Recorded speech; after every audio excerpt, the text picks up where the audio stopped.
Friends, fellow Americans, something just happened in our country, and barely anyone is talking about it. It didn't make front-page headlines, it didn't dominate cable news, and yet it has the power to change everything you think you know about how this nation works.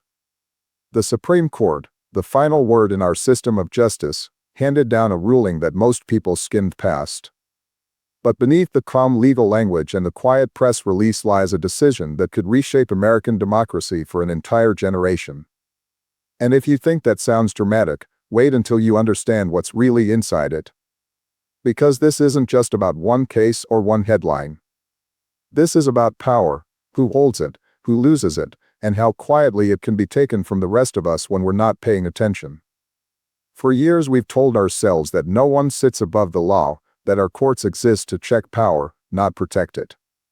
But this ruling, it draws a new line, one that shifts that balance in ways most Americans haven't even begun to grasp. Imagine a world where accountability bends depending on who you are. Where the very people meant to serve the law can use it as armor. The Supreme Court didn't announce that change with fireworks or a press conference. They did it with a few paragraphs buried in legalese, and yet the ripple it creates will touch everything: elections, investigations, executive power, even your own rights.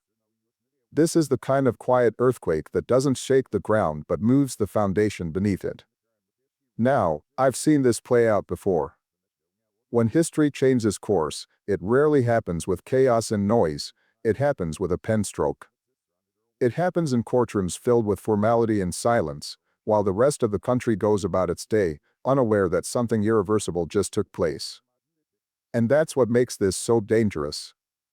Because what the court ruled this time wasn't just about one president or one political party. It was about the principle that defines who we are, whether anyone, no matter how powerful, is still bound by the same rules as everyone else. And if that principle erodes, even a little, everything else we depend on, from the fairness of our elections to the trust in our institutions, begins to crack. I want you to think about this: every democracy in history that's fallen didn't crumble overnight. It decayed slowly, one precedent at a time, one exception at a time. Always justified. Always explained away as necessary. And here we are, in 2025, facing a moment that looks quiet on the surface but may be one of the most consequential in decades. Because what the Supreme Court just ruled, and what the political world is pretending not to notice, effectively redefines presidential power in ways we haven't seen since the founding era. It's not framed as a power grab, it's dressed as interpretation. But that's how it always starts. Tonight, we're going to unpack this, not through the jargon or the sound bites, but through what it truly means for you, for your children, and for the country you thought you knew. We'll trace how this decision came to be, why so few are talking about it, and what it reveals about the quiet transformation of American democracy happening right now. Because this isn't just a ruling. It's a signal, and if we ignore it, the next signal may come too late. The danger of this Supreme Court ruling isn't in its noise, it's in its silence. Because silence is how power hides. You won't see protests in the streets or emergency alerts on your phone. What you'll see instead is a quiet recalibration of the rules, one that subtly redraws the map of accountability. The court framed its decision as a matter of constitutional interpretation, but what it truly delivered was something closer to immunity dressed as reason. The ruling suggested, in carefully crafted language, that certain presidential actions, even those that might break laws if done by any ordinary citizen, could now be shielded under the vague umbrella of official duties. And right there, in that legal gray zone, a door has opened, a door that generations of constitutional scholars warned should never exist. Now, if you listen closely, you can almost hear the tone of justification. This is just about clarifying limits. This ensures stability in governance. This protects the office, not the person. Those phrases sound rational, almost harmless, until you realize what they enable. Because the moment a president can define his own actions as official, regardless of their intent or legality, the principle of equality before the law begins to dissolve. What started as a matter of balance becomes a shield for impunity. That's how empires fall, not through chaos, but through legal interpretation that bends just enough to privilege the powerful. In the days after the decision, most media outlets barely covered it. A few columns appeared, filled with cautious words like controversial or far-reaching, but even those failed to capture the true gravity. Because what the Supreme Court effectively said is this: there are now acts that exist in a twilight zone, neither fully legal nor punishable, so long as they are wrapped in the right constitutional vocabulary. This is the language of power disguised as precedent. It is subtle, deliberate, and devastating. For decades, the separation of powers was held up as America's sacred geometry, the invisible architecture that kept the republic stable. But this ruling shifted that geometry. It tilted the scales, making one branch heavier than the others. The executive, already the most dynamic and politically volatile arm of government, has just been given new elasticity. The framers of the Constitution never imagined a time when official conduct could become an all-access pass. To them, the idea that a president could act without accountability was the very definition of tyranny. And yet, here we are, centuries later, turning that nightmare into policy, not with malice, but with formality. The quiet part of this story is how ordinary Americans are reacting, with exhaustion. Not outrage, not rebellion, just fatigue. We've been through years of political noise, scandals, impeachments, investigations, indictments. Each new revelation blurs into the next. So when the Supreme Court trots a decision that quietly changes the meaning of presidential accountability, people don't scream. They shrug. Just another day in Washington, they say. But that's exactly how the ground shifts beneath your feet without you noticing. When vigilance dies of exhaustion, democracy dies in comfort. I've spoken to former constitutional lawyers who described this ruling not as a bomb, but as a slow leak. You won't see the damage right away, one said. It's cumulative. The precedent will be cited, expanded, normalized. A decade from now, it'll be unrecognizable. Think about that, a single case today becoming the backbone of something much larger tomorrow. Because once immunity is codified for one, it becomes an argument for all.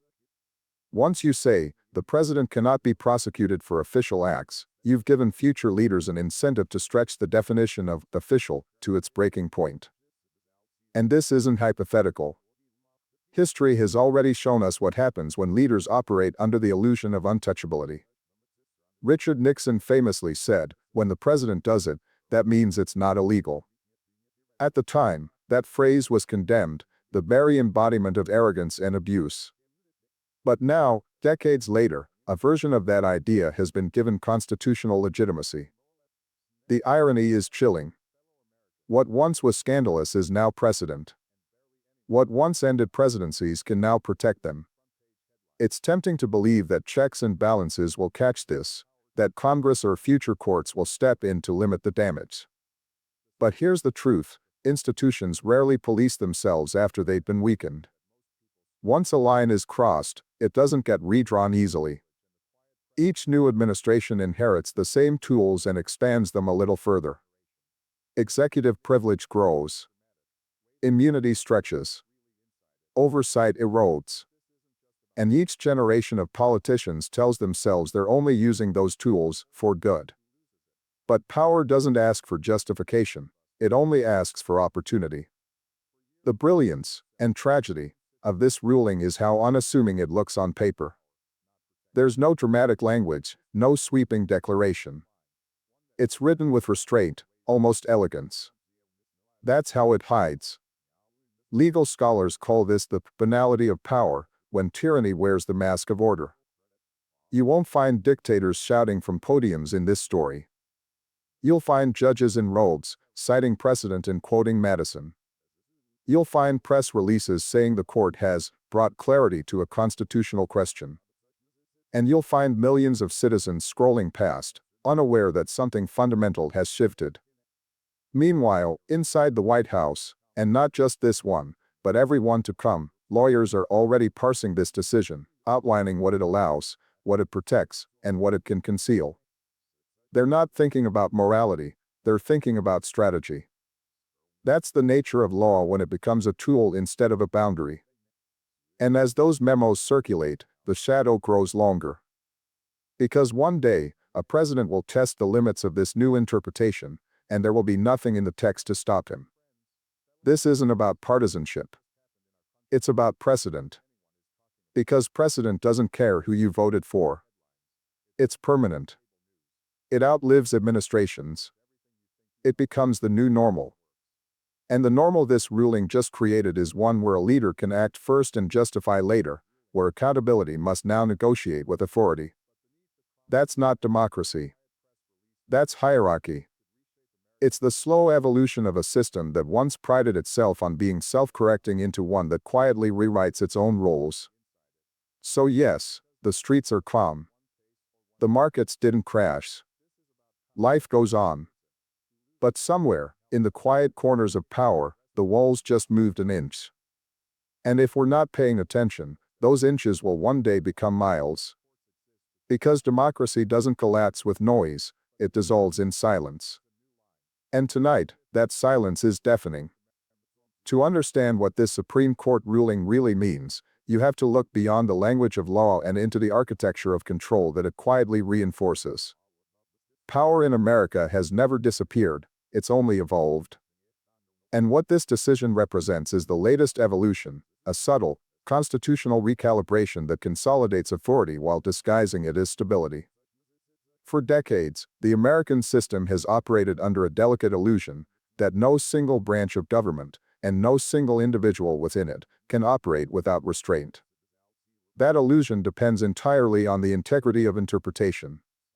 Because the Constitution doesn't enforce itself, people do. And when interpretation shifts, even slightly, the entire structure of accountability shifts with it. The Supreme Court's ruling essentially told the executive branch, your actions, when tied to the duties of your office, may not be subject to prosecution.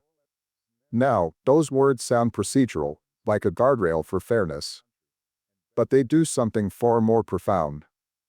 They place the interpretation of official duties in the hands of the very person whose actions are being questioned. In other words, the president now has a self-defining perimeter. And once the actor defines the boundary, the referee's whistle becomes meaningless.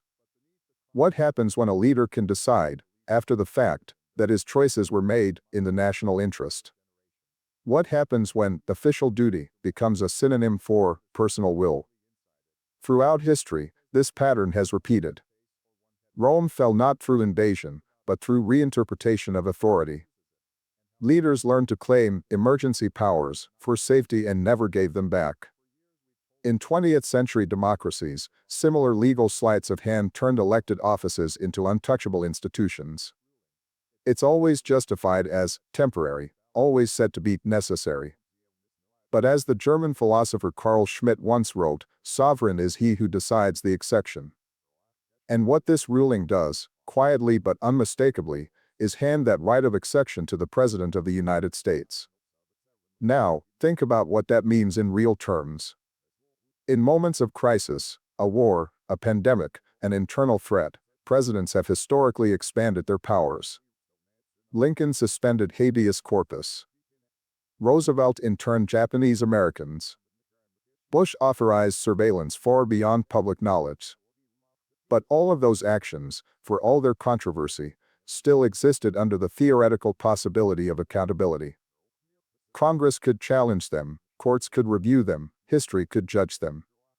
This ruling begins to dissolve that final possibility. If an act is official, the judiciary itself may be forced to look away. That's not an expansion of authority, that's the institutionalization of immunity. It creates a chilling paradox. The higher the office, the lower the liability. The more power one holds, the less consequence one faces. That is the exact inversion of democratic logic. The founders designed a republic on the belief that power should always be answerable. But this ruling teaches the opposite lesson, that with enough authority, answerability becomes optional. And once that logic is accepted in law, it becomes cultural. It filters down. Lower officials, advisors, and agencies begin to operate with the same mindset. If the top can do it, why can't we? Slowly, accountability transforms from a duty into a gesture. This is where the architecture of control begins to reveal itself. Because the erosion of democracy doesn't happen through obvious violence, it happens through systemic adaptation. Laws become flexible. Oversight becomes symbolic. Institutions continue to exist, but they no longer restrain, they perform. The gears keep turning, but the machine runs on self-interest instead of checks and balances. And the people, the voters, the citizens, the ones the Constitution was written for, are left with the illusion of choice in a system increasingly designed to manage outcomes rather than reflect them. And it's not as if this happened overnight. The groundwork for this decision has been building for decades. Each generation of leaders has inherited tools that were meant for emergencies and used them for convenience. Every time Congress failed to rein in executive overreach, it normalized the idea that presidents operate in a different legal universe. When Nixon claimed privilege, when Reagan expanded surveillance, when Clinton used executive orders to bypass gridlock, when Bush blurred lines between security and privacy, when Obama continued drone strikes under ambiguous authorizations, when Trump declared absolute immunity, when Biden defended institutional secrecy, each step widened the space between power and accountability. The Supreme Court simply codified what politics had already been practicing. The media rarely frames it that way. They talk about polarization, about divided government, about institutional dysfunction. But the dysfunction isn't that the branches are at war, it's that they've learned how to coexist in mutual protection. Congress performs outrage, the executive performs authority, and the judiciary performs neutrality. Together, they maintain the appearance of conflict while quietly agreeing on one unspoken rule: the machinery must never stop. The system protects itself before it protects the people. That's the architecture of control, a living organism that adapts to criticism by pretending to reform. And yet, the Supreme Court's latest ruling crosses a line even that architecture hadn't fully breached. Because this isn't just the system protecting itself, it's the system rewriting its own rules to preempt accountability altogether. When the court declares that certain presidential acts cannot be reviewed or prosecuted, it doesn't just shield the person, it shields the office from the future. It builds a wall around executive power that future leaders will inherit and fortify. Imagine, 10 years from now, a president invoking this ruling to justify an order that would have once been considered unthinkable, deploying military force domestically, targeting journalists under official duties, withholding election certifications for national stability.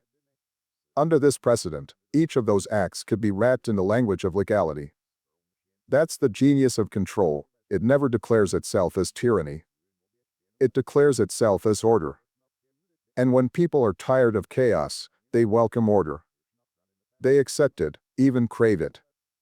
That's how power metastasizes, through fatigue. Americans have been living through cycles of outrage for years: scandals, investigations, shutdowns, culture wars. Every headline screams crisis. And so, when something like this Supreme Court decision appears, dressed in calm judicial tone, people sigh with relief instead of alarm. Finally, something stable, they think. But stability built on silence isn't peace, it's paralysis. In moments like this, it's tempting to believe that the pendulum will swing back, that another court, another Congress, another election will correct it. But history doesn't guarantee correction. Once you normalize immunity at the top, you don't go back easily. The bureaucracy internalizes it. Generations of lawyers and clerks start citing it. Universities teach it as precedent. Within a decade, it becomes the way things are. And when the next crisis comes, because it will, leaders won't hesitate to invoke it. That's when the mask drops. That's when the illusion of neutrality dissolves, and we see the architecture for what it is: a fortress built not to protect democracy, but to contain it. That's the real meaning of this ruling. It's not a moment, it's a mechanism. It's the quiet engineering of control under the guise of law. It turns accountability into interpretation, and interpretation into immunity. And once that loop completes itself, it no longer matters who sits in the Oval Office. The system will preserve its hierarchy regardless of who occupies it. Because the architecture isn't about presidents or parties, it's about permanence. It's about ensuring that the machine keeps running, even if it has to rewrite the Constitution to do it. So, the next time you hear a politician talk about respecting the rule of law, remember this ruling. Remember that respect can coexist with manipulation. Remember that power rarely announces itself as danger, it speaks softly, through institutions, through language, through silence. And in that silence, the architecture of control continues to expand, brick by brick, ruling by ruling, until one day we look up and realize that the house of democracy has been rebuilt, not for us, but around us. What's happening right now in America isn't just a political shift, it's a psychological one. The Supreme Court's latest ruling didn't just alter a law, it altered the public's relationship with power itself. For decades, we've been taught that the Constitution is unshakable, that its principles are carved in stone, that the system can correct itself. But the truth is darker and more fragile. The Constitution doesn't defend itself, it depends entirely on the moral restraint of those who interpret it. And what happens when those interpreters begin to view restraint as weakness? When defending the Constitution becomes synonymous with defending power? That's when democracy stops being a living promise and becomes a script, rewritten quietly, piece by piece, until the story no longer resembles the one we thought we were in. This new ruling is a prime example of what scholars call silent revisionism. It's not the violent rewriting of constitutions seen in coups or revolutions. It's the slow, careful alteration of meaning under the guise of continuity. Nothing looks broken. The court still sits. The elections still happen. The flags still wave. But behind those symbols, the definitions begin to warp. Accountability becomes partisan persecution. Checks and balances become political obstruction. Immunity becomes necessary protection. The language of democracy is retained, but its meaning is inverted. And by the time people realize what's changed, the new reality has already hardened into precedent. Think about how this plays out in real time. Every administration inherits the laws and precedents of those before it. So when a court redefines presidential immunity, it doesn't just affect one leader, it sets the terms for all who follow. Imagine a president 10 years from now invoking this ruling to justify withholding critical intelligence from Congress, claiming it was an official act. Imagine another using it to fire prosecutors investigating corruption, citing executive discretion. The language will sound lawful, even reasonable. And when challenged, lawyers will point to this very ruling as justification. That's how power metastasizes, legally, elegantly, quietly. What makes this moment especially insidious is how it blends legality with inevitability. The court didn't scream tyranny, it whispered legitimacy. Its members spoke of preserving balance and preventing political chaos. But if you look closely, what they preserved wasn't balance, it was insulation. They insulated the presidency from consequence. They built a constitutional bubble around the highest office in the land and told the American people it was for their own good. To ensure the government functions, they said. To protect national stability. But since when does stability mean immunity? Since when does protecting democracy mean shielding it from scrutiny? And yet, that's how it always begins, with the promise of order. Because disorder terrifies people more than corruption ever could. Americans have been living through years of chaos, pandemics, protests, impeachments, shutdowns, inflation, misinformation. The appetite for stability is enormous. So when authority wraps itself in the language of calm, when the Supreme Court tells the country it's simply ensuring continuity, people breathe a sigh of relief instead of asking what continuity actually means. That's how erosion becomes comfort. That's how the loss of accountability starts to feel like peace. But peace built on silence is the most dangerous peace of all. Because once the people stop asking questions, those in power stop pretending to answer them. That's when government stops being responsive and becomes performative. Elections continue, but their meaning thins out. Institutions still exist, but their boundaries blur. The press still reports, but access is restricted, and truth becomes negotiable. And all the while, the system insists everything is normal. Nothing has changed, it says. The Constitution still stands. But the Constitution is only as strong as the willingness of those who live under it to defend it. The ink hasn't faded, our vigilance has. Look back at history, and you'll see this pattern again and again.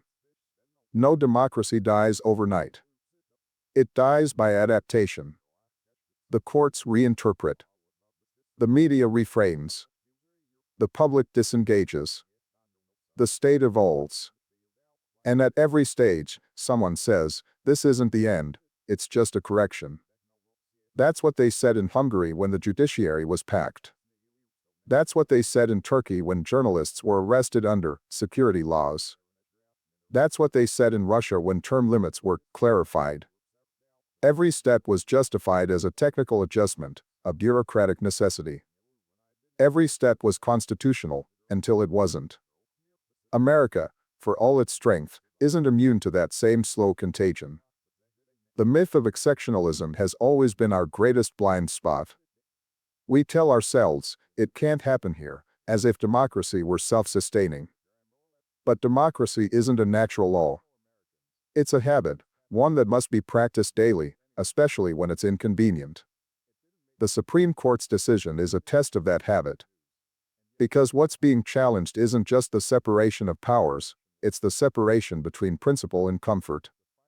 Between justice and convenience. Between being a citizen and being a spectator. And here's the hardest truth, most people will choose comfort. They'll say, it's complicated, or I don't follow politics, or both sides are corrupt. Cynicism becomes the soft landing for a public too tired to care.